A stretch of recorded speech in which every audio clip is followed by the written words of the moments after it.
ورحمۃ اللہ وبرکاتہ نحمده ونصلي على رسول الكريم اما بعد اعوذ باللہ من الشیطان الرجیم بسم اللہ الرحمن الرحیم ان الصلاۃ تنہی عن الفحشاء والمنکر بے شک نماز پڑھا کرتی ہے بے حیائی اور بڑی بات سے۔ پیارے بھائیوں اور بزرگوں، آج ہم نماز کی اہمیت، اللہ سے تعلق اور علماء کرام کے رونے گڑگڑانے جیسی سچی عبادت کے بارے میں بات کرنے والے یہ کوئی عام بات نہیں بلکہ ہماری دنیا اور آخرت دونوں کو سنوارنے والا پیغام ہے۔ تو آئیے دل اور دل کا سنیے اور کوشش کیجئے کہ ہر بات کا اپنا اپنا کا حصہ بنائیے۔ سب کو شروع کر لیجیے۔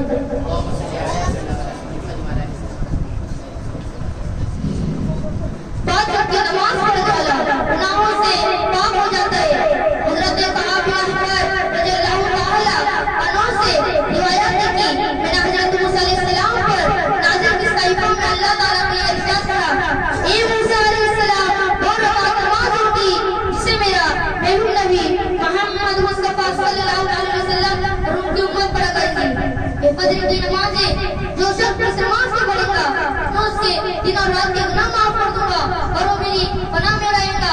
اے موسیٰ علیہ السلام چار رکعت نماز ہوگی جسے میرا محبوب نبی محمد مصطفیٰ صلی اللہ علیہ وسلم اور ان کی امت پڑھا کریں گی۔ ظہر کی نماز ہے، انہوں نے اس نماز کی پہلی رکعت کے بدلے میں مغفرت عطا کر دوں گا، دوسری رکعت کے ثواب میں ان کے میزان اعمال کا نیکیوں والا پلڑا بھاری کر دوں گا، تیسری رکعت کے بدلے میں ان پر فرشتہ مقرر کر دوں گا جو میری تسبیح اور ان کے لیے بخشش کرتے رہیں گے۔ چوتھی رکعت پر میں ان کے لیے آسمانوں کے دروازے کھول دوں گا جن میں سے جنت کی عورتیں جھانک کر دیکھیں گی اور میں پورے جنت کو ان کی زوجیت یعنی نکاح میں دے دوں گا۔ اے موسیٰ علیہ السلام چار رکعت نماز ہوگی جسے میرا محبوب نبی محمد مصطفیٰ صلی اللہ علیہ وسلم اور ان کی امت پڑھا کریں گی۔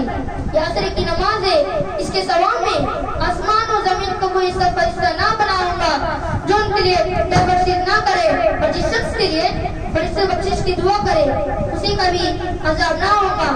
اے موسیٰ علیہ السلام تین رکعت نماز ہوگی جس سے میرا محبوب نبی محمد مصطفیٰ صلی اللہ علیہ وسلم اور ان کی امت غروب آفتاب کے فوراً بعد پڑھا کریں گی۔ یہ مغرب کی نماز ہے، میں انہیں اس سے آسمان کے دروازے کھول دوں گا اور وہ جس حاجت کے لیے مجھ سے کہیں گے میں اسے پورا کر دوں گا۔ اے موسیٰ علیہ السلام چار رکعت نماز ہوگی جس سے میرا محبوب نبی محمد مصطفیٰ صلی اللہ علیہ وسلم اور ان کی امت رات کو شفق یعنی آسمان کی سوٹی غائب ہونے کے بعد پڑھا کریں گی۔ یہ عشاء کی نماز ہے جو ان کے لیے دنیا و معافیت سے بہتر ہوگا اور وہ اپنے گناہوں سے پاک صاف ہو جائے گا۔ وہ آج اپنی ماں کے پیٹ سے پیدا ہوئے ہو۔ اس آخر سے ہمیں یہ سبق ملتا ہے کہ نماز صرف ادا کر لینا کافی نہیں بلکہ اسے سکون، اطمینان اور ادب کے ساتھ پڑھنا بھی ضروری ہے۔ ہمارے پیارے نبی آقا صلی اللہ علیہ وسلم نے 3 بار ایک شخص کی جلدی میں پڑھی نماز کو رد کر دیا۔ اس سے پتہ چلتا ہے کہ ہر رکن میں، ہر حرکت میں ٹھہراؤ لانا اور اللہ کے حضور خود کو پوری طرح پیش کرنا ضروری ہے۔ نماز روحانی ملاقات ہے جس میں دل و دماغ سے اللہ کے سامنے حاضری دینا ہوتا ہے۔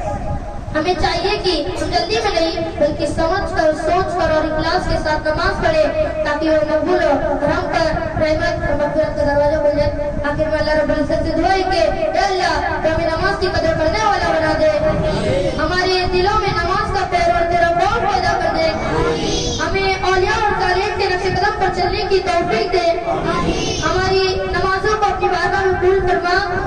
یا اللہ پورا بھی مدرسے کو ترقی، استقامت اور قبولیت عطا فرما اور یہاں سے نکلنے والے اور طالبین کو دن کا روشن چراغ بنا دے۔ آمین وآخر دعوانا الحمدللہ رب العالمین۔ السلام علیکم ورحمۃ اللہ۔